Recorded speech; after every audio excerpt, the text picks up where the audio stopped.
Good evening. ఈ రోజు నుంచి మనము బ్యాంకింగ్ సెక్టర్కి సంబంధించిన అంశాలను చర్చించుకుందాం. దానిలో భాగంగా ముఖ్యంగా మనకు వచ్చేది ఏమిటి అంటే reserve bank of India, RBI. So ఇది అందరికీ తెలిసిన ఒక అబ్రివేషన్. ఆర్బీఐ అంటే reserve bank of India. So ఈ బ్యాంకుకి సంబంధించి ముందుగా మనం కొన్ని అంశాలు చర్చించుకుందాము. ఆ తర్వాత ఈ రిజర్వ్ బ్యాంక్ ఆఫ్ ఇండియాను ఏర్పాటు చేయడానికి గల కారణం ఏమిటి, అలాగే రిజర్వ్ బ్యాంక్ ఆఫ్ ఇండియా ఇప్పుడు చేస్తున్న పనులు ఏమిటి, అలాగే రిజర్వ్ బ్యాంక్ ఆఫ్ ఇండియాకు సంబంధించిన ప్రస్తుత గవర్నర్ ఎవరు, ఆ విషయాలన్నీ మనం తెలుసుకుంటూ రిజర్వ్ బ్యాంక్కి సంబంధించి ఈ మానిటరీ పాలసీ కమిటీ అది ఏమిటి, దాంట్లో ఉండే సభ్యులు ఎవరు, వారందరూ ఏం చేస్తారు, దానివల్ల ఉపయోగాలు ఏమిటి, అవన్నీ కూడా మనం తెలుసుకుందాం. అదేవిధంగా మనకు ఉన్న సిలబస్లో మనకు మానిటరీ పాలసీ అని, ఫిస్కల్ పాలసీ అని మనకు బోల్డ్ అనే టాపిక్స్ మన సిలబస్లో ఇచ్చారు. అవన్నీ కూడా ఒకదాని తర్వాత ఒకటి మనం నెమ్మదిగా నేర్చుకుంటూ మనం ముందుకెళ్దాము.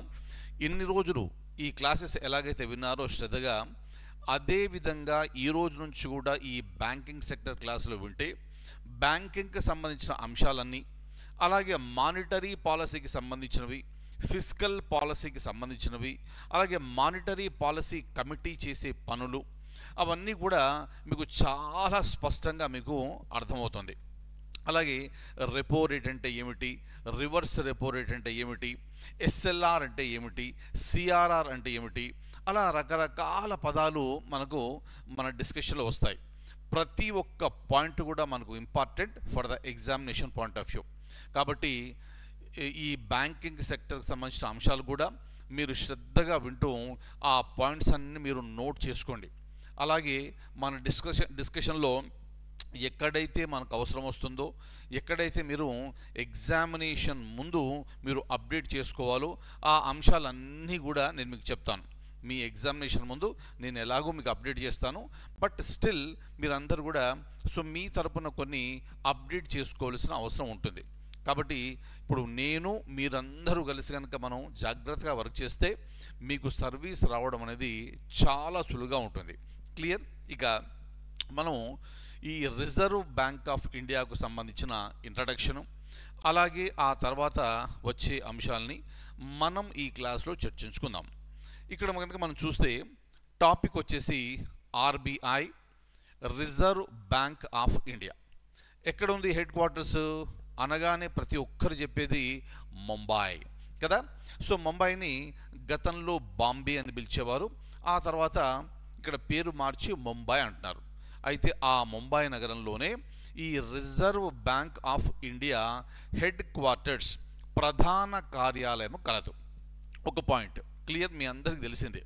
ఇక ఇంకొక పాయింట్ ఏమిటంటే అసలు ఆర్బీఐని ఎప్పుడు ఏర్పాటు చేశారు, ఏ సంవత్సరంలో ఏర్పాటు చేశారు అనేది ఇంపార్టెంట్, రైట్? సో ఆర్బీఐని 1935వ సంవత్సరంలో ఏర్పాటు చేశారు.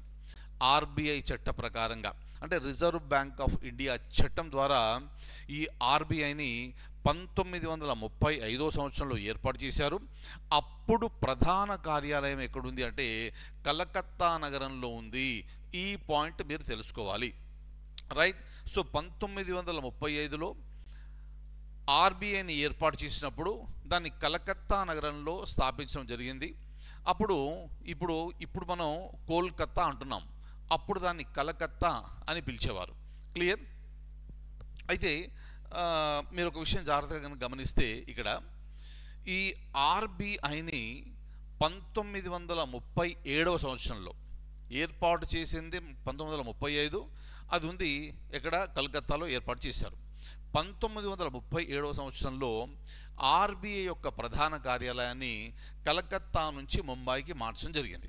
ఇక అప్పటి నుంచి ఇప్పటి వరకు కూడా ఆర్బీఐ ప్రధాన కార్యాలయము ముంబై నగరంలో ఉంది.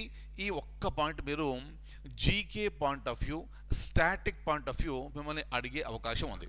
క్లియర్?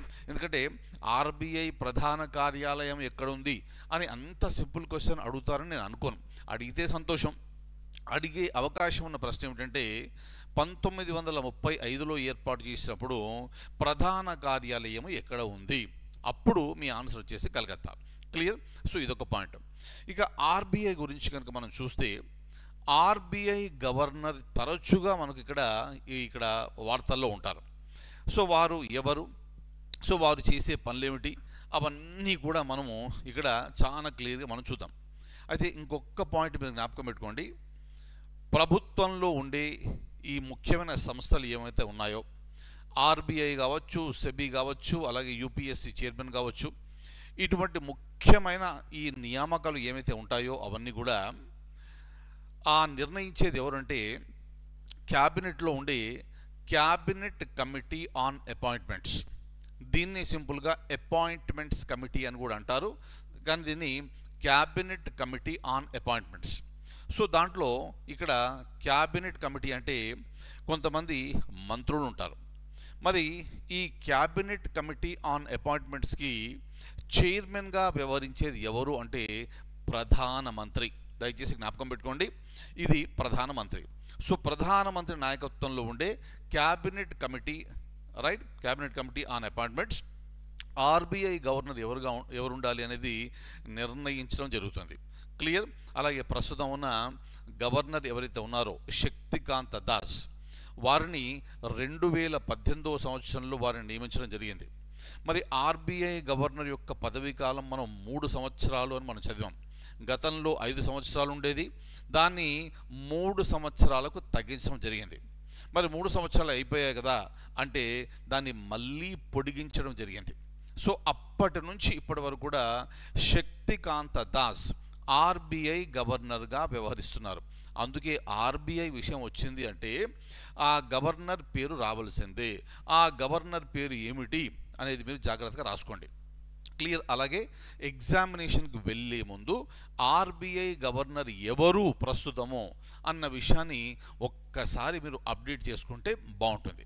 క్లియర్? సో మీ ఎగ్జామినేషన్ వరకు మారే అవకాశం లేదు. ఒకవేళ మారితే, ఏదైనా కారణం చేత మారితే దాన్ని మనం అప్డేట్ చేసుకోవాల్సిన అవసరం ఉంది. క్లియర్? ఇదొక పాయింట్. అయితే ఈ ఆర్బీఐ చేసే ముఖ్యమైన పనులు ఏమిటంటే మనకేం తెలుస్తుంది, మనం బోల్డ్ అని కరెన్సీ నోట్లు మనం వాడుతున్నాం. క్లియర్? అలాగే మనం కొన్ని కాయిన్స్ కూడా మనం వాడుతున్నాం. సో ఆ కాయిన్స్ గురించి మనం తర్వాత మాట్లాడదాము.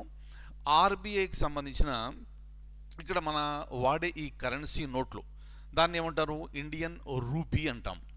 దాంట్లో ఉన్న డినామినేషన్స్ కనుక చూస్తే, అంటే ప్రస్తుతం చెల్లుబాటులో ఉన్న నోట్లు కనుక చూస్తే అది మార్కెట్లో మీకు కనిపిస్తాయి. సో 10 రూపాయలు ఉంది, 20 రూపాయలు ఉంది, 50 రూపాయలు, 100 రూపాయలు, ఆ విధంగా ఉన్న విషయం మీకు తెలిసిందే. అయితే ఇక్కడ మనం గమనించాల్సిన విషయం ఏమిటంటే ఈ నోట్లన్నీ కూడా ముద్రించేది ఆర్బీఐ. క్లియర్? సో ఈ నోట్లన్నీ ముద్రించేది ఆర్బీఐ. సో ఆర్బీఐ ద్వారా ముద్ర పడిన నోట్లు మాత్రమే అది valid notes. Clear? Very very important. So వాటికి మాత్రమే విలువ ఉంటుంది. క్లియర్? అలాగే చూడండి, కొంతమంది కొన్నిసార్లు మనం చూస్తాం నకిలీ డబ్బు అంటాం. నకిలీ డబ్బు అంటే ఏమిటి అంటే అది ఆర్బీఐ ద్వారా ముద్రించబడినది కాదు. కొంతమంది మోసగాళ్ళు ఏం చేస్తారంటే మన దగ్గర ఈ కరెన్సీ నోట్లు ఉన్నాయి, రైట్, 500 రూపాయలు అనుకుందాం. సో దాన్ని యాజ్ ఇట్ ఈస్గా వాళ్ళు ముద్రించడానికి ప్రయత్నిస్తారు. ఈ టెక్నాలజీ అంతా ఉపయోగించి ముద్రించడానికి ప్రయత్నించి దాన్ని తీసుకొచ్చి మార్కెట్లో పెడతారు వాళ్ళు. అది ఏమిటంటే అది నకిలీ డబ్బు అంటారు దాన్ని. క్లియర్? మీరు ఒక విషయం జ్ఞాపకం పెట్టుకోవాలి, నల్ల ధనం వేరు, నకిలీ ధనం వేరు. క్లియర్? మనం వార్తల్లో చూస్తుంటాం రెగ్యులర్గా, నల్ల ధనం, బ్లాక్ మనీ అంటాం. క్లియర్? బ్లాక్ మనీ వేరు, ఫేక్ మనీ వేరు. ఫేక్ మనీ అంటే నకిలీ డబ్బు. ఈ రెండింటి మధ్య తేడా ఏమిటి అనేది నేను మీకు చెప్తాను ఇప్పుడు. చూడండి, ఇప్పుడు మనకు ఆర్బీఐ ద్వారా మాత్రమే ముద్రించబడిన నోట్లు మాత్రం అసలైన నోట్లు. వాటిని మాత్రమే ఇక్కడ ఈ మార్కెట్లో చలామణి చేయాలి. అలా కాకుండా కొంతమంది మోసగాళ్ళు తయారయ్యి వారు ఏం చేస్తారంటే ఈ నకిలీ నోట్లను ముద్రిస్తారు. చూడ్డానికి అచ్చం ఆర్బీఐ వాళ్ళు ముద్రించిన 500 రూపాయల నోట్లాగే ఉంటుంది, కానీ అది దొంగలు, ఈ మోసగాళ్ళు ముద్రించిన నోట్లు. అది మార్కెట్లో వచ్చినప్పుడు అమాయక ప్రజలు తెలుసుకోలేరు. కాబట్టి మార్కెట్లో ఈ డబ్బు ఒకరి చేతి నుంచి ఒకరి చేతికి మారినప్పుడు సో మనకు తెలియకుండానే తీసుకుంటాము, మనకు తెలియకుండా మనం ఖర్చు పెడుతుంటాం. చూడడానికి అలాగే ఉంటుంది. క్లియర్? సో అటువంటి వారిని ఈ పోలీసు వాళ్ళు పట్టుకొని వారిని చట్ట ప్రకారంగా శిక్షించడం అనేది జరుగుతుంది. క్లియర్? సో దాన్ని నకిలీ డబ్బు అంటారు. మరి నల్లధనం అంటే ఏమిటి అంటే, నల్లధనం అయినా కూడా అది ఆర్బీఐ ద్వారా ముద్రించబడిన నోట్లు మాత్రమే. అయితే నల్లధనానికి తెల్లధనానికి గల తేడా ఏమిటి అంటే, మనం ఫర్ ఎగ్జాంపుల్ చూడండి, ఒక వ్యక్తి చక్కగా మంచిగా ఉద్యోగం చేస్తున్నాడు. ఉద్యోగం చేసే వ్యక్తికి నెలకు ఒక 1,00,000 రూపాయలు జీతం వచ్చింది అనుకుందాం. ఆ జీతం డైరెక్ట్గా ఆయన అకౌంట్లో పడుతుంది కాబట్టి, బ్యాంకులోనే పడుతుంది కాబట్టి ఆయన ఆ 1,00,000 రూపాయల్లోంచి డబ్బులు తీసి ఖర్చు పెట్టుకుంటున్నాడు. అంటే ఇక్కడ ఈ సోర్స్ అనేది మనకు ఖచ్చితంగా తెలుస్తుంది. ఈయన అకౌంట్లో 1,00,000 రూపాయలు ఉన్నాయి, అది ఎవరు ఇచ్చారు, ఎక్కడి నుంచి వచ్చింది, ఎందుకు ఇచ్చారు అని స్పష్టంగా ఉంటుంది. సో అదంతా కూడా ఇది అకౌంటెడ్ మనీ, దానికి లెక్కలు ఉంటాయి. అక్కడ ఎవరు క్వశ్చన్ చేయడానికి వీలేదు. 1,00,000 రూపాయలు ఎక్కడి నుంచి వచ్చాయి అంటే, నేను ఫలానా చోట పనిచేస్తున్నాను కాబట్టి అక్కడి నుంచి నా జీతంగా వచ్చింది అని చెప్పవచ్చు. కానీ ఒకవేళ ఆ ఉద్యోగి లంచాలకు మరిగి డబ్బులకు ఆశపడి ప్రజల్ని పీడిస్తూ ఈ లంచాలు తీసుకుంటూ వారికి పనులు కనుక చేస్తే, మరి ఆ డబ్బు ఎక్కడి నుంచి వస్తుంది? అది వారు ఆ డబ్బు తీసుకొచ్చి అకౌంట్లో వెయ్యరు. అకౌంట్లో కనుక చూపిస్తే దానికి ఆ ఉద్యోగి బాధ్యత వహించవలసి ఉంటుంది. క్లియర్? సో ఎక్కడి నుంచి వచ్చిందో చెప్పలేని పరిస్థితుల్లో ఆ ఉద్యోగి యొక్క ఉద్యోగం పోయే అవకాశం ఉంటుంది. అతన్ని అరెస్ట్ చేసి జైల్లో పెడతారు. అందుకని వీళ్ళు ఏం చేస్తారు, ఈ లంచావతారాలు అంటారు కదా, వారందరూ ఏం చేస్తారంటే ఈ డబ్బుని అకౌంట్లోకి వేయకుండా ఆ డబ్బుని చేతిలోకి తీసుకుంటారు. తీసుకొని అది అకౌంట్లో చూపించరు. సో అలా లక్షలు కోట్లలో వీరు సంపాదించేసి దాన్ని ఒక చోట దాచిపెట్టడము, దాన్ని తీసుకెళ్ళి ఎక్కడో బిజినెస్లో పెట్టడము, భూములు వేరే వారి పేరు మీద కొనుక్కోవడము, బినామీ పేర్లు. సో ఆ విధంగా వారు చేస్తూ ఉంటారు. మరి లెక్కల్లో లేదు కాబట్టి దాన్ని నల్లధనము అంటాము. ఆమె క్లియర్? సో నల్లధనమైనా ఈ తెల్లధనమైనా అది ముద్రించేది ఆర్బీఐయే.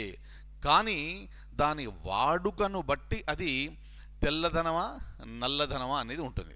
అకౌంట్లో ఉంటే అది అకౌంటెడ్ మనీ, అకౌంట్స్లో లేకుండా ఇక మిగతా వ్యవహారాలు అన్నీ నడిపిస్తూ ఉంటే దాన్ని నల్లధనము అంటారు. అందుకే చూడండి, మీరు పేపర్లలో చదివినప్పుడు మీకు చాలాసార్లు ఉంటుంది, అది పోలీస్ డిపార్ట్మెంట్ కావచ్చు, రెవెన్యూ డిపార్ట్మెంట్ కావచ్చు, ఇంజనీరింగ్ శాఖలు కావచ్చు, దాంట్లో రకరకాల శాఖలు ఉన్నాయి, అవన్నీ మీకు తెలుసు. క్లియర్? ఇట్లా ఈ నల్లధనంతో పట్టుబడ్డ ఉద్యోగి అంటారు. సో ఒక ఉద్యోగి ఇంట్లో సోదా చేస్తే 80 లక్షల డబ్బు ఉంది అని, లేదా 20 కోట్ల డబ్బు ఉంది అని, అలాగే బోలెడన్ని బంగారు ఆభరణాలు ఉన్నాయి అని అంటారు. బంగారు ఆభరణాలు ఉండడం తప్పు కాదు, కొనుక్కోవడము కూడా తప్పు కాదు. కానీ ఏ విధంగా కొనుక్కున్నారనేది ఇంపార్టెంట్. క్లియర్? సో ఆ విధంగా ఈ ఆర్బీఐ ద్వారా ముద్రించబడిన నోట్లు మాత్రమే దాన్ని ఈ మార్కెట్లో వినియోగించడానికి వీలుగా ఉంటుంది. అయితే ఎలా వినియోగిస్తున్నారు అన్న దాన్ని బట్టి అది అకౌంటెడ్ మనీయా లేదా బ్లాక్ మనీయా అనేది నిర్ణయించాల్సి ఉంటుంది. Hope you got it. So నల్లధనం వేరు, నకిలీ ధనం వేరు, బ్లాక్ మనీ వేరు, ఫేక్ మనీ వేరు. క్లియర్? అలాగే ఇంకా కాస్త పాయింట్స్ మనం చూస్తూ మనం ముందుకెళ్దాము. ఇక్కడ చూడండి, ఇక్కడ కనుక మీరు జాగ్రత్తగా చూస్తే రిజర్వ్ బ్యాంక్ ఆఫ్ ఇండియా చట్టం 1934 ప్రకారంగా ఏప్రిల్ 1, 1935న ఆర్బీఐ స్థాపించబడింది. చూడండి, మనం ఇంతకుముందు ఏమనుకున్నాము, 1995లో దాన్ని ఏర్పాటు చేశారని చెప్పాం. 1935లో దాన్ని ఏర్పాటు చేశారని చెప్పాం. క్లియర్? అయితే ఎగ్జామినేషన్లో తేదీతో సహా అడిగే అవకాశం ఉంది కాబట్టి మీరు జాగ్రత్తగా జ్ఞాపకం పెట్టుకోండి. ఏప్రిల్ 1, 1935న దీన్ని స్థాపించడం జరిగింది. మరి ఏప్రిల్ 1 అనేది ఎలా గుర్తుపెట్టుకోవాలి అంటే మన ఆర్థిక సంవత్సరము ప్రారంభమయ్యే తేదీ, అంతే. సో కాబట్టి ఆర్థిక సంవత్సరం అనగానే అది మనకు ఏప్రిల్ 1, అది కూడా డబ్బుతో ముడిపడి ఉన్న అంశం కాబట్టి ఆర్బీఐ మీకు ఈజీగా మీకు జ్ఞాపకం ఉంటుంది. కాబట్టి మీరు 1935 1 జ్ఞాపకం పెట్టుకుంటే సరిపోతుంది. క్లియర్? అలాగే ఈ ఆర్బీఐకి సంబంధించి మొదట్లో దీన్ని కోల్కతాలో ఏర్పాటు చేస్తే ఆ తర్వాత సరిగ్గా 2 సంవత్సరాల తర్వాత 1937లో దాన్ని ముంబైకి తరలించడం జరిగింది. సో అప్పటి నుంచి ఇప్పటి వరకు కూడా అది ముంబై నగరంలోనే ఉంది. క్లియర్? అయితే ఇది ముందుగా ఇది ప్రైవేటు యాజమాన్యం ఆధీనంలో ఉండేది. Very important one. So it was under the control of the private ownership. అయితే మనకు స్వాతంత్రం వచ్చిన తర్వాత 1949వ సంవత్సరంలో దీన్ని జాతీయం చేయడం జరిగింది. నేను మీకు 5 year ప్లాన్స్ చెప్తున్నప్పుడు ఒకసారి చెప్పాను. జాతీయకరణ అంటే ఏమిటి, నేషనలైజేషన్ అంటే ఏమిటి అంటే ప్రైవేటు ఆస్తిని ప్రభుత్వం స్వాధీనపరచుకోవడమే దాన్ని మనం ఏమంటాము, దాన్ని నేషనలైజేషన్ అంటాము. తెలుగులో అయితే జాతీయకరణ అంటాం. సో ఎగ్జామ్లో అడిగే అవకాశం ఉంది. ఈ ఆర్బీఐని జాతీయకరణం చేసిన సంవత్సరం ఏది అని 1949. అప్పటి నుంచి అది ప్రభుత్వ ఆధీనంలోనే పనిచేస్తుంది. క్లియర్? అంటే ఆ తర్వాత అటానమీ అని చెప్పేసి కొంచెం స్వతంత్రత అనేది ఇవ్వడం జరిగింది. అవి ఏమిటి అనేది మనం చూద్దాం. రైట్? అలాగే ఇది భారత ప్రభుత్వానికి చెందింది. ఎప్పటి నుంచి? 1949వ సంవత్సరంలో జాతీయకరణ చేసిన తర్వాత అప్పటి నుంచి పూర్తిగా భారత ప్రభుత్వానికి చెందిన సంస్థగా ఇది మారిపోయింది. Clear? Very very important one. So మీరు ఏప్రిల్ 1, 1935 జ్ఞాపకం పెట్టుకోవాలి. క్లియర్? ఏప్రిల్ 1, 1935 జ్ఞాపకం పెట్టుకోవాలి. కోల్కతా అనేది ఖచ్చితంగా జ్ఞాపకం పెట్టుకోవాలి. అలాగే 1937లో ఏం జరిగింది మీకు తెలియాలి. అలాగే ఆర్బీఐని జాతీయకరణ చేసిన సంవత్సరం ఏది అనేది కూడా మీకు స్పష్టంగా జ్ఞాపకం ఉండవలసిన అవసరం ఉంది. రాసుకున్నారు కదా పాయింట్స్ అని. నా ఇక్కడ నుంచి మనం ఇంకాస్త ముందుకెళ్దాం. రైట్? ఇక్కడ వెళ్ళి ఇక ఒక ముఖ్యమైన అంశం ఏమిటంటే ఆర్బీఐకి సంబంధించిన వ్యవహారాలన్నీ కూడా మరి ఒక సంస్థ ఏర్పాటు చేసినప్పుడు ఆ సంస్థ పనులు ఉంటాయి, ఆ సంస్థకు చెందిన విధులు ఉంటాయి. అయితే ఆ విధుల్ని సరిగ్గా నిర్వర్తిస్తున్నారా లేదా అని చూడడానికి కొంతమందిని అపాయింట్ చేయడం జరుగుతుంది. అలాగే ఈ రిజర్వ్ బ్యాంక్ ఆఫ్ ఇండియా కార్యకలాపాలు చూడడానికి right governed by central board of directors. అయితే ఈ బోర్డుని ఎవరు నియమిస్తారు అంటే government of India. Very very very very very important. So RBI వ్యవహారాలను చూసేది ఒక బోర్డు. ఆ బోర్డును ఎవరు నియమిస్తారు? భారత ప్రభుత్వం నియమిస్తుంది. క్లియర్? అయితే వీళ్ళందరూ కూడా appointed and nominated for 4 years. Clear? అలాగే ఇక్కడ అఫీషియల్ డైరెక్టర్స్ అని ఉంటారు ఇక్కడ. క్లియర్? సో దీంట్లో ఫుల్ టైమ్ రైట్, ఈ ఫుల్ టైం ఉండేది ఎవరంటే గవర్నరు, అలాగే not more than 4 deputy governors. Very very important. So నేను ఇంతకుముందు చెప్పాను, మనకు స్టార్టింగ్లో వీరి యొక్క పదవీ కాలం 4 సంవత్సరాలు ఉంటే దాన్ని తర్వాత 5 సంవత్సరాలు చేసి తర్వాత అంటే ప్రస్తుతం ఈ పదవీ కాలం 3 సంవత్సరాలకు తగ్గించడం జరిగింది. కాబట్టి రేపు పొద్దున మీకు ఆర్బీఐ గవర్నర్ యొక్క పదవీ కాలం ఎంత అన్నప్పుడు మీ ఆన్సర్ వచ్చేసి 3 సంవత్సరాలు. క్లియర్? సో అలాగే గవర్నర్తో పాటుగా ఒక 4 డిప్యూటీ గవర్నర్లు కూడా ఉంటారు. క్లియర్? అలాగే నాన్ అఫీషియల్ డైరెక్టర్స్ ఎవరు? నాన్ అఫీషియల్ ఎవరు అంటే this are all nominated by the government. ప్రభుత్వం ద్వారా నామినేట్ చేయబడ్డ వ్యక్తులు వీరందరూ. సో దీంట్లో 10 మంది డైరెక్టర్లు ఉంటారు. క్లియర్? సో ఒక గవర్నరు, 4 డిప్యూటీ గవర్నర్లు, అలాగే 10 మంది డైరెక్టర్లు. సో వీళ్ళందరూ ఎవరంటే వీరందరూ వివిధ రంగాలకు చెందినవారు. సో వివిధ రంగాలకు చెందిన నిపుణులను ప్రభుత్వం చూసి ఎంపిక చేసి ఇక్కడ డైరెక్టర్లుగా వారిని నియమించడం అనేది జరుగుతుంది. క్లియర్?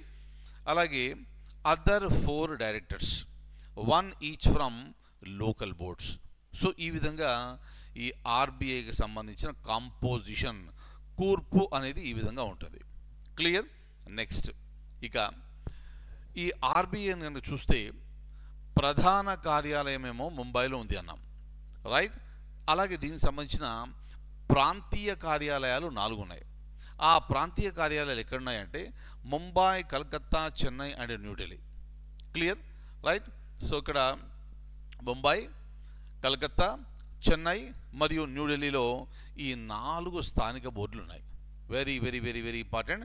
సో దాన్ని రీజనల్ బోర్డ్స్ అని అంటారు, రైట్? నెక్స్ట్ ఇక్కడ నుంచి మనం చూస్తే ఇక మెయిన్ ఫంక్షన్స్ ఆఫ్ ఆర్బీఐ అవి ఏమిటి అంటే, ఒకటి మానిటరీ అథారిటీ. ఏమిటి మానిటరీ అథారిటీ అంటే, ఇది ముఖ్యంగా చూసేది ద్రవ్య విధానాన్ని సూత్రీకరిస్తుంది, అమలు చేస్తుంది మరియు పర్యవేక్షిస్తుంది. ఏమిటి మానిటరీ విధానం అంటే, మానిటరీ పాలసీ అంటే, ఈ డీటెయిల్స్ అన్నీ మళ్ళీ మనం చూద్దాం. క్లియర్? అన్నీ ప్రతి ఒక్క పాయింట్ కూడా డీటెయిల్గా చెప్తాను. ఒకవేళ ఇప్పుడు మొదలు పెట్టానుకోండి, సో దాంట్లోకి వెళ్ళిపోయి సో అక్కడ అలా కంటిన్యూ చేస్తాం మనం. సో అవన్నీ కూడా తర్వాత చూద్దాము. అయితే ఈ మెయిన్ ఫంక్షన్ ఆర్బీఐది ఏమిటి అంటే ద్రవ్య విధానాన్ని సూత్రీకరిస్తుంది. దానివల్ల ఏం చేస్తుంది అంటే వృద్ధి లక్ష్యాన్ని దృష్టిలో ఉంచుకొని ధరల స్థిరత్వాన్ని కొనసాగించడం. మీరు పేపర్లో చదివుంటారు. పేపర్లో చదివినప్పుడు మీరు ద్రవ్యోల్బణము అని మనం చూసాం. ద్రవ్యోల్బణం అంటే ఏమిటి? ఈ వస్తువులకు సంబంధించిన ధరలు అనేవి పెరుగుతూ ఉన్నాయి. మరి ధరలు పెరుగుతున్నప్పుడు కొనుగోలు శక్తి ఏమవుతుంది? తగ్గుతుంది. ధరలు పెరుగుతున్నాయి, కారణాలు మనం ఆల్రెడీ చెప్పుకున్నాము. అయితే కొనుగోలు శక్తి అనేది తగ్గుతుంది. మరి ప్రజల దగ్గర ఈ కొనుగోలు శక్తి తగ్గినప్పుడు మార్కెట్ కాస్త నెమ్మదిస్తుంది. ఆ కొనుగోలు శక్తి మరింత తగ్గితే మరింతగా మార్కెట్ అనేది నెమ్మదిస్తుంది. సో అలా ఎప్పటికీ జరగకూడదు. మార్కెట్ ఎప్పుడు కూడా డైనమిక్గా ఉండాలి. ప్రజలు ఎప్పుడు కూడా కొనుగోలు శక్తి కలిగిన వారై ఉండాలి. సో మీకు ఈ పాయింట్స్ అన్నీ అర్థమవుతున్నాయి అనుకుంటాను నేను. ఎందుకంటే వీటి అన్నిటికి సంబంధించి నేను చాలా చాలా చాలా డీటెయిల్డ్గా గత క్లాస్ అన్నిట్లో నేను చెప్పడం జరిగింది. క్లియర్? Very very important. అందుకనే డైరెక్ట్గా మధ్యలో వీడియోస్ మొదలు పెట్టకుండా నా సజెషన్ అందరికీ కూడా సబ్జెక్ట్ బాగా అర్థం కావాలంటే నా క్లాసెస్ అన్నీ కూడా ముందు నుంచి వరుస పెట్టి ఈ క్లాసెస్ మీరు చూడడం మొదలుపెట్టండి. క్లియర్? ఆ వరుస క్రమంలో చూస్తేనే సబ్జెక్ట్ బాగా అర్థమవుతుంది. ఆమె క్లియర్? ఎందుకంటే అక్కడ చెప్పిన కాన్సెప్ట్స్ అన్నీ మళ్ళీ ఇక్కడ మనం చెప్పుకోలేము, చెప్పాల్సిన అవసరం కూడా రాకూడదు, రైట్? ఎందుకంటే సిలబస్ బోర్డు అంతా ఉంది కాబట్టి మనం కవర్ చేయాల్సిన అంశాలు ఇంకా ఎక్కువగా ఉన్నాయి కాబట్టి ఆ విధంగా మనం ముందుకెళ్దాం. క్లియర్? సో ఎవరైనా కొత్తగా వీడియో కనుక చూస్తే మొదటి క్లాస్ నుంచి క్లాస్ 1, 2, 3, 4 అలా మన క్లాస్ అన్నీ కూడా చక్కగా చూసేయండి. క్లియర్? అయితే ఇక్కడ చూడండి, ఇక్కడ ధరలు పెరిగినప్పుడు ఆర్బీఐ కొన్ని నిర్ణయాలు తీసుకుంటుంది. ఆ నిర్ణయాలు ఏమిటి అనేది మనం చూద్దాం. అంటే ధరలు పెరిగినప్పుడు ప్రభుత్వ జోక్యం ఉంటుంది, ఆర్బీఐ జోక్యం ఉంటుంది. ధరలు పెరిగితే కొనుగోలు శక్తి తగ్గుతుంది, కొనుగోలు శక్తి తగ్గితే మార్కెట్ నెమ్మదిస్తుంది, మార్కెట్ నెమ్మదిస్తే ఆర్థిక వృద్ధి కూడా నెమ్మదిస్తుంది. అలా ఎప్పటికీ జరగడానికి వీలు లేదు. అందుకని ఎక్కడ ఏ చిన్న సమస్య వచ్చినా కూడా ప్రభుత్వం వెంటనే రంగంలోకి దిగుతుంది ధరలకు సంబంధించి, అలాగే ఆర్బీఐ కూడా రంగంలోకి దిగుతుంది ధరలకు సంబంధించి. కాబట్టి మనం ఈ మానిటరీ పాలసీ మాట్లాడుకున్నప్పుడు ధరలు పెరిగినప్పుడు ఆర్బీఐ ఏం చేస్తుంది అన్న విషయాన్ని కూడా మనం కూడా స్పష్టంగా మనం తెలుసుకుందాం. క్లియర్? అలాగే regulator and supervisor of the financial system అంటే ఏమిటంటే దేశం యొక్క బ్యాంకింగ్ మరియు ఆర్థిక వ్యవస్థ పనిచేసే బ్యాంకింగ్ కార్యకలాపాల యొక్క విస్తృత ఈ పారామీటర్స్ అంటే ఈ పరిమితుల్ని సూచించడం జరుగుతుంది. ఉదాహరణకు చూడండి, ఇప్పుడు మన దేశంలో భారతదేశంలో ప్రభుత్వ రంగ బ్యాంకులు ఉన్నాయి, రైట్? ప్రైవేటు రంగ బ్యాంకులు ఉన్నాయి, అలాగే విదేశీ బ్యాంకులు కూడా ఉన్నాయి కదా. గతంలో మనకు ఓన్లీ ఈ ప్రభుత్వ రంగ బ్యాంకులు మాత్రం ఉండేవి. కానీ కాలక్రమేణా మనం 1991 ఆర్థిక సంస్కరణల తర్వాత ప్రైవేట్ వారిని కూడా మనం బ్యాంకింగ్ రంగంలోకి ఆహ్వానించాం. అలాగే విదేశీ బ్యాంకుల్ని కూడా మనము ఈ బ్యాంకింగ్ రంగంలోకి ఆహ్వానించాం. Clear, very very important. అయితే మీరు జ్ఞాపకం పెట్టుకోవాల్సింది ఏంటంటే ఇవన్నీ కూడా భారతదేశంలో వచ్చి బ్యాంకింగ్ వ్యవస్థను ఏర్పాటు చేసి వారి వ్యాపారాన్ని విస్తరించుకుంటున్నాయి. కాబట్టి ఏ బ్యాంక్ అయినా కూడా ఆర్బీఐ ఆదేశాలకు లోబడి, ఆర్బీఐ పరిమితులకు లోబడి మాత్రమే పనిచేయాలి. ఆర్బీఐ అనుమతులు లేకుండా ఏ పనులు చేయడానికి వీల్లేదు. Very very very very very very important. అందుకని ఆర్బీఐ ఎప్పటికప్పుడు వీడికి దిశానిర్దేశం అనేది చేస్తుంది. కాబట్టి ఇక్కడ మేము ప్రైవేటు బ్యాంక్ కదా, మీరు చెప్తే మేము వినము అంటే కుదరదు. ఎందుకంటే బ్యాంక్ పెట్టాలి అంటే ఆర్బీఐ లైసెన్స్ ఇచ్చి తీరాలి. ఆర్బీఐ లైసెన్స్ ఇచ్చింది కాబట్టి మీరు బ్యాంక్ ఏర్పాటు చేశారు కాబట్టి ఆర్బీఐ ఆదేశాల మేరకే పనిచేయాలి. ఒకవేళ అలా పనిచేయకపోతే వారి యొక్క బ్యాంకింగ్ లైసెన్స్ని రద్దు చేస్తే వారు బ్యాంకింగ్కి సంబంధించి ఎటువంటి కార్యకలాపాలు భారతదేశంలో చేపట్టడానికి వీల్లేదు. ఇది ప్రైవేటు రంగ బ్యాంకులకు వర్తిస్తుంది, ప్రభుత్వ రంగ బ్యాంకులకు వర్తిస్తుంది, అలాగే విదేశీ రంగ బ్యాంకులకు కూడా ఇది వర్తిస్తుంది. Very very very very important. ఆమె క్లియర్. సో కాబట్టి దీన్ని regulator, supervisor of the financial system అని మనం ఇక్కడ చెప్తున్నాం. నెక్స్ట్, సో మనం ఇక్కడ నుంచి ఇంకాస్త ముందుకెళ్తూ మరిన్ని పాయింట్స్ మనం చూడాలనుకుంటే ఇక్కడ ఆబ్జెక్టివ్ ఏమిటి, నియంత్రణలో ఆబ్జెక్టివ్ ఏమిటి అంటే maintains public confidence in the system, protects depositors interest and provide cost effective banking services to the public. చూడండి, ఇక్కడ ఆర్బీఐ ఒక ముఖ్యమైన విధి, ప్రాథమిక విధి ఏమిటంటే బ్యాంకుల్లో డబ్బులు జమ చేసే ఖాతాదారులు, అంటే వీరందరినీ కూడా వినియోగదారులు అంటాం. సో మనం బ్యాంకులో డబ్బులు పెడతాము, అలాగే బ్యాంక్ నుంచి అప్పులు కూడా మనం తీసుకుంటాం. క్లియర్ అయిపోయింది కదా.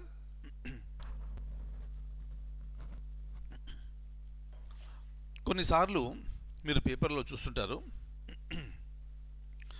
బోర్డు తిప్పేసిన బ్యాంకు అంటారు.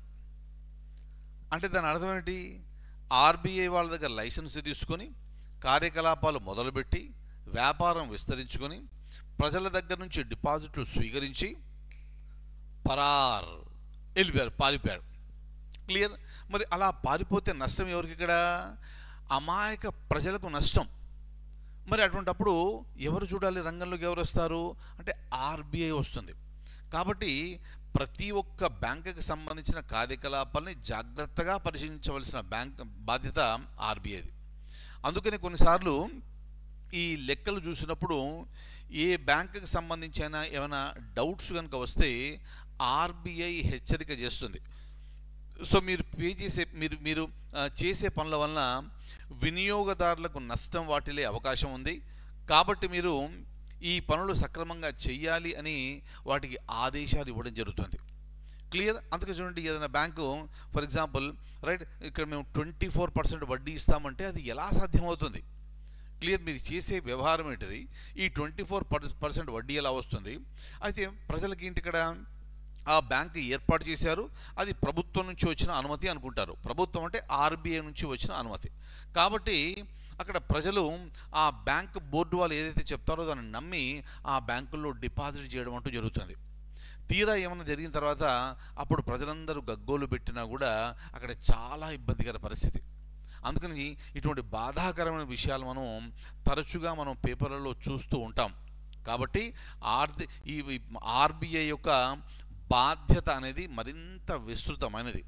వినియోగదారుల నమ్మకాన్ని కాపాడే బాధ్యత ఆర్బీఐది.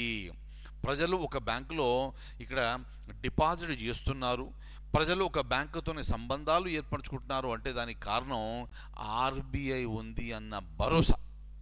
I'm clear. Very very very important. కాబట్టి ఏ బ్యాంకు ఏ కార్యకలాపం చేసినా కూడా దాంట్లో ముఖ్యమైన పాత్ర పోషించేది ఎవరు అంటే ఆర్బీఐ. అలాగే RBI is the manager of foreign exchange right. So దీన్ని ఏమంటారు? విదేశీ మారక ద్రవ్యము. అది కూడా మీకు చెప్పాను నేను, మన భారతదేశానికి విదేశీ మారక ద్రవ్యం ఎలా వస్తుంది అనేది. క్లియర్. మన ఎగుమతులు పెరిగినప్పుడు, మనం కొన్ని వస్తువుల్ని సేవల్ని ఎగుమతి చేసినప్పుడు ఇతర దేశాలు మనకు చెల్లించేది డబ్బు. ఆ డబ్బు ఎలా వస్తుంది అంటే డాలర్ల రూపంలో వస్తుంది. క్లియర్. ఆ డాలర్లన్నీ కూడా జాగ్రత్తగా దాచిపెట్టవలసిన బాధ్యత ఆర్బీఐది. క్లియర్. అందుకని ఈ విదేశీ మారక నిల్వలు అనేది మనం పెంచుకుంటూ మనం పోతాం. తద్వారా ఏం జరుగుతుంది? భవిష్యత్తులో మనం దిగుమతులు చేసుకున్నప్పుడు ఆ దిగుమతులకు చెల్లింపులు చేయాలి. ఏ విధంగా చేస్తారు?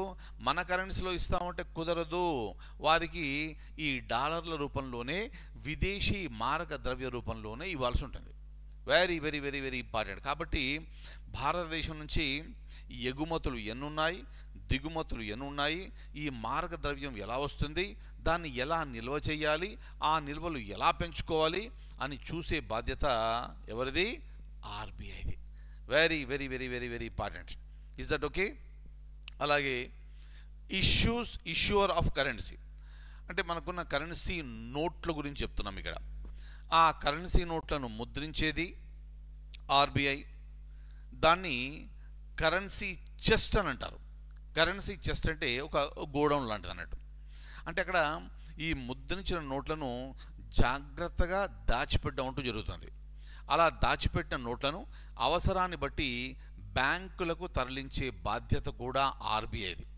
అంటే ముద్రించడము, దాన్ని సురక్షితంగా నిల్వ ఉంచడము, దానిని పంపిణీ చేయడము, అవన్నీ కూడా బాధ్యత ఆర్బీఐదే. అలాగే చూడండి, ఒక నోటు మీద, ప్రతి కరెన్సీ నోటు మీద ఒక నెంబర్ ఉంటుంది. ఆ నెంబరు ఏ రెండు నోట్ల మీద కూడా కామన్గా ఉండదు. రైట్. ఏ రెండు నోట్ల మీద కూడా కామన్గా ఉండదు. ఒకవేళ ఏదైనా రెండు నోట్ల మీద నెంబర్ గనక కామన్గా ఉంటే దాంట్లో ఒకటి నకిలీ నోటు. క్లియర్. సో ఈ విషయాలు మీరు జ్ఞాపకం పెట్టుకోండి.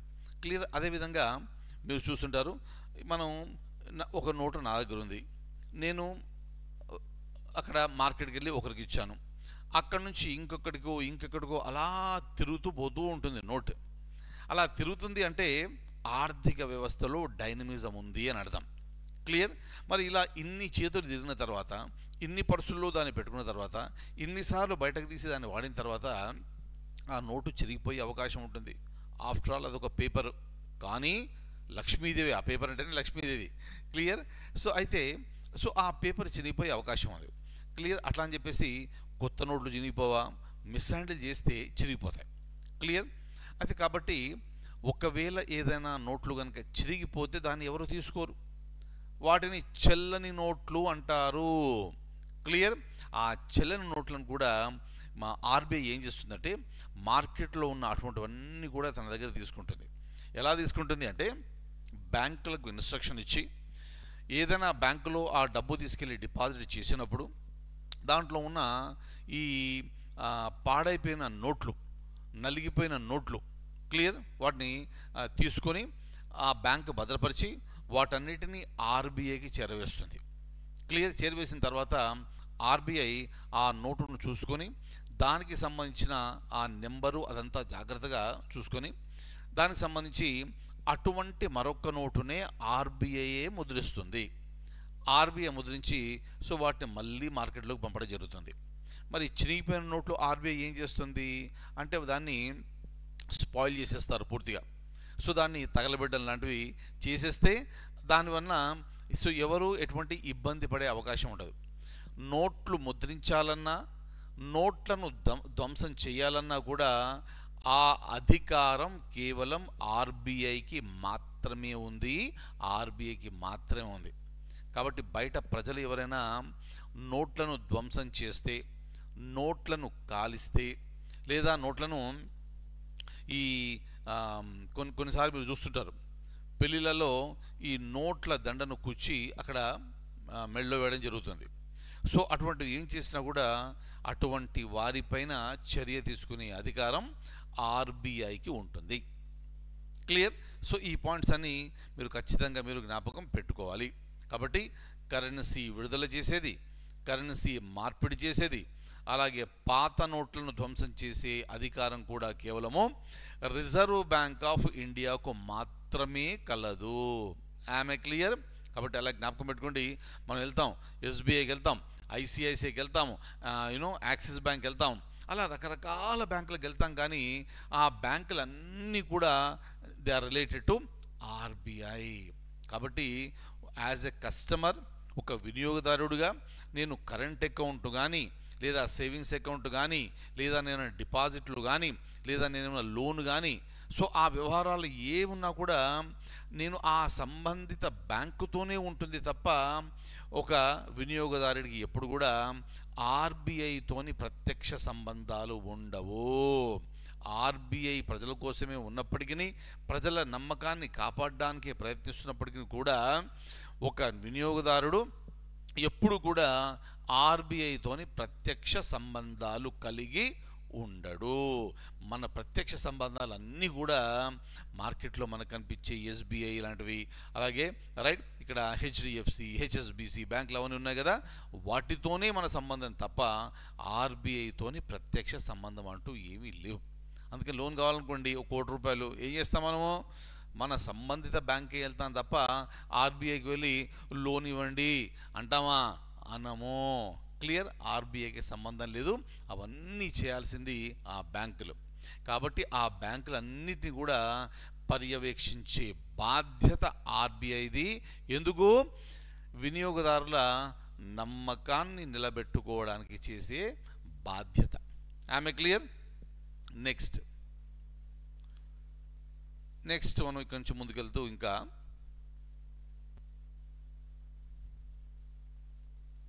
చూడండి, అయిపోయింది కదా ఇది. నెక్స్ట్ రైట్,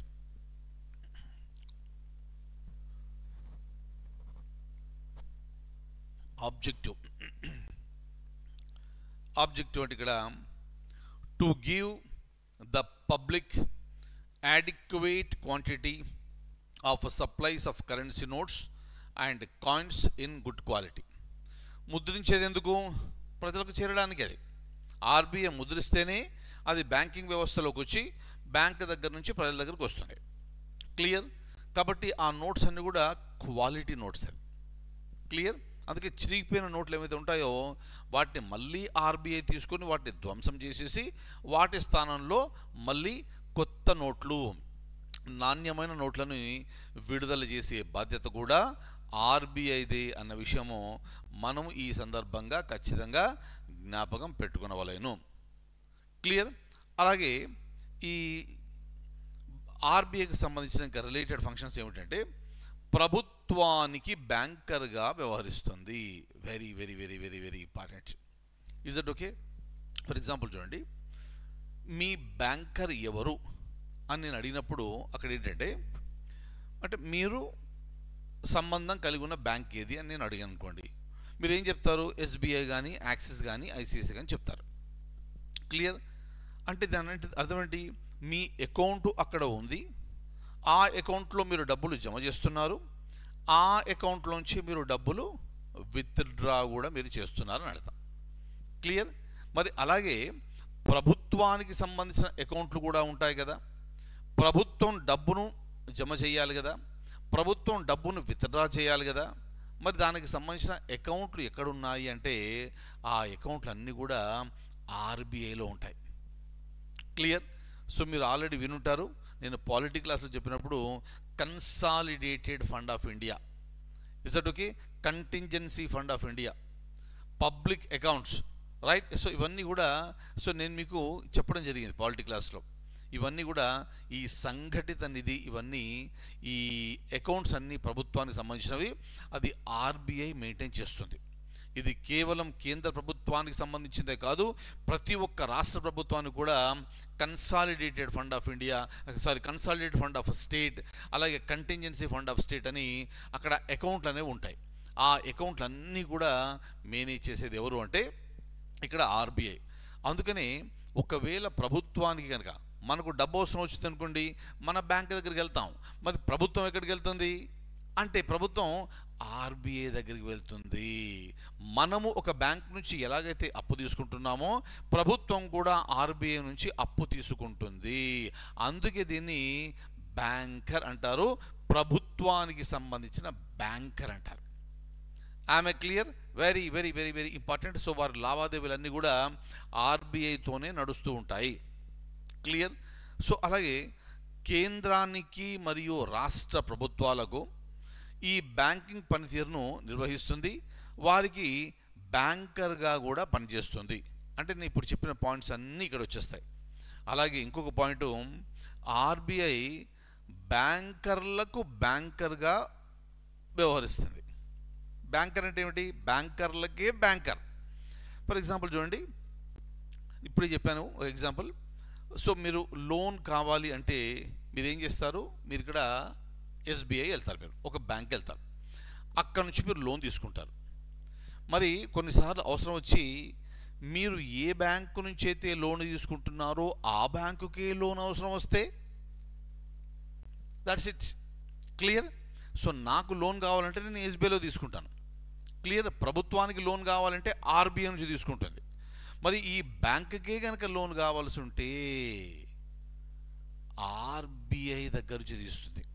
అందుకే బ్యాంకులకే బ్యాంకర్ మన ఆర్బీఐ. ఆమె క్లియర్? సో మీకు ఇప్పుడు ఒక డౌట్ వస్తుంది కావచ్చు, ఏమని? మరి బ్యాంకుల దగ్గర బోల్డంత డబ్బు ఉంటుంది కదా, మరి ఆ బ్యాంకులకు ఆర్బీఐ దగ్గర నుంచి మళ్ళీ డబ్బులు ఎందుకు తీసుకుంటున్నాయి అని. అదంతా కూడా మార్కెట్ మీద ఆధారపడి ఉంటుంది. క్లియర్? తద్వారా ఏం జరుగుతుందంటే ఒక మార్కెట్ బాగా ఉన్నప్పుడు ఆర్బీఐ దగ్గర ఉన్న డబ్బులన్నీ కూడా మార్కెట్ బ్యాంకులోంచి బయటకు వస్తాయి. జ్ఞాపకం పెట్టుకోండి, డబ్బులు ఎప్పుడు కూడా మార్కెట్లో తిరుగుతూ ఉండాలి. ఒకవేళ డబ్బు కనుక బ్యాంకులో ఉండి అలాగే ఉండిపోతే అక్కడ ఆర్థిక వ్యవస్థ సరిగ్గా లేనట్టు అని అర్థం. సో ఈ పాయింట్స్ అన్నీ కూడా చాలా సున్నితమైనవి, మీరు జాగ్రత్తగా మీరు అర్థం చేసుకోవాలి. క్లియర్? సో అక్కడ ఆర్థిక వ్యవస్థ మందగించింది అంటే అక్కడ డబ్బుల ఫ్లో లేనట్టు. డబ్బుల ఫ్లో ఎప్పుడైతే మార్కెట్లో ఉండదో అప్పుడు ఆర్థిక వ్యవస్థ కుంటుపడుతుంది. క్లియర్? సో మన జాతీయ ఆదాయానికి గండి పడుతుంది, జీడిపి అక్కడ ఎఫెక్ట్ అవుతుంది. ఈ పాయింట్స్ అన్నీ కూడా రిలేటెడ్. ఆమె క్లియర్? సో కాబట్టి అటువంటి బ్యాంకుకే అవసరం వస్తే ఆ బ్యాంకుకు లోన్ ఇచ్చేది ఎవరు అంటే ఆర్బీఐ. క్లియర్? ఇంకొక పాయింట్ చెప్తాను నేను మీకు, మీ అండర్స్టాండింగ్ గురించి బాగా. ఇప్పుడు మీరు ఒక బ్యాంక్ వెళ్ళారు, అక్కడ నుంచి ₹1 కోటి లోన్ తీసుకున్నారు మీరు. మరి లోన్ తీసుకున్నప్పుడు మీరు వడ్డీ చెల్లించాలా లేదా? Yes or no? వడ్డీ మీరు చెల్లించాలి, చెల్లించి తీరాల్సిందే, అంతే. ఇక్కడ బ్యాంకులు చేసేదే బిజినెస్. సో మీరు చెల్లించే వడ్డీల మీదనే ఆ బ్యాంకుకు లాభాలు అనేది వస్తాయి. క్లియర్? కాబట్టి మీరు బ్యాంక్ దగ్గర అప్పు తీసుకున్నప్పుడు ఆ బ్యాంకుకు మీరు వడ్డీ చెల్లించాలి. క్లియర్? అయితే ఆ బ్యాంకే ఆర్బీఐ దగ్గర అప్పు తీసుకుంటే వడ్డీ చెల్లించాలా? చెల్లించాలి. That's it. ప్రభుత్వం ఆర్బీఐ దగ్గర అప్పు తీసుకుంటుంది, మరి ప్రభుత్వం కదా, మేము వెరీ పవర్ఫుల్ కదా, వడ్డీ చెల్లించాలా అంటే చెల్లించాల్సిందే. Very very very important.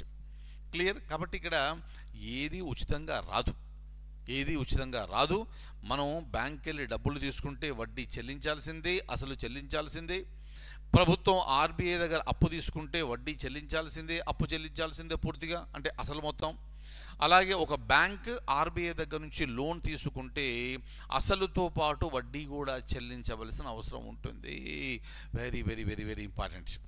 అందుకనే దీన్ని ఆర్బీఐని గవర్నమెంట్ బ్యాంకర్ అంటాం, అలాగే బ్యాంకర్ టు ద బ్యాంకర్స్ అని కూడా మనం అంటాం. ఆమె క్లియర్?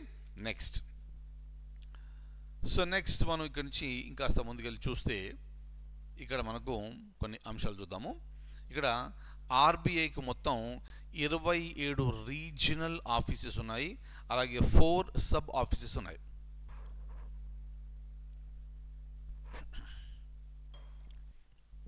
అలాగే ఇంకొక ముఖ్యమైన విషయము నోట్ చేసుకోండి.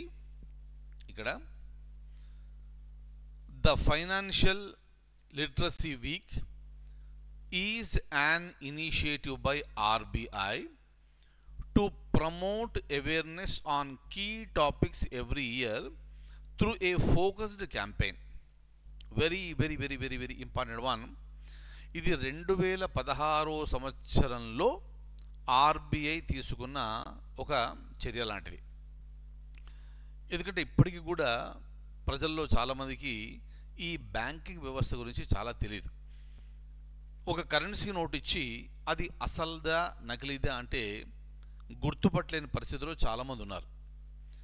మరి అటువంటి వారికి ఈ జ్ఞానాన్ని అందించాలి, అవేర్నెస్ అనేది క్రియేట్ చేయాలి. కాబట్టి ఈ లిటరసీ వీక్ అనేది ఒక ఇనిషియేటివ్ తీసుకొని ప్రతి సంవత్సరము ఒక వారం రోజుల పాటు విపరీతంగా అడ్వర్టైజ్మెంట్స్ ఇస్తూ ప్రజలకు ఈ అవేర్నెస్ క్రియేట్ చేస్తుంది ఇక్కడ ఆర్బీఐ. అలాగే లేటెస్ట్ 2024 సంవత్సరంలో కూడా అటువంటి అవేర్నెస్ వీక్ అనేది క్రియేట్ చేయడం జరిగింది.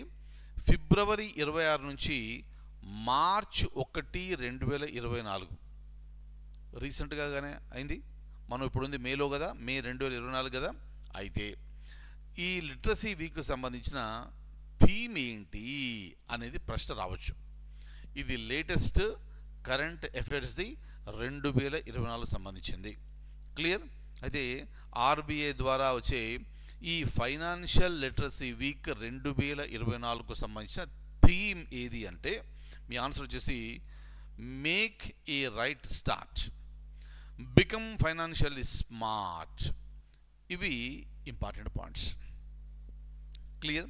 ఎగ్జామ్లో అడుగుతారు ఈ ఆర్బీఐకి సంబంధించిన ఫైనాన్షియల్ లిటరసీ వీక్ 2024 సంవత్సరానికి సంబంధించిన థీమ్ ఏది అని. అదేమిటి? Make a right start, become financially smart. అది థీమ్. క్లియర్? ఈ పాయింట్స్ అన్నీ కూడా మీరు జ్ఞాపకం పెట్టుకోండి. ఇక నెక్స్ట్ క్లాస్లో మనం ఇక ఈ మానిటరీ పాలసీ కమిటీ ఇక చాలా అంశాలు మనం డిస్కస్ చేయాలి. వాటన్నిటి కూడా డిస్కస్ చేస్తూ మనం ముందుకెళ్దాము. క్లియర్? ఇక నెక్స్ట్ క్లాస్ వరకు సెలవు. And I wish you all very good luck. Thank you so much.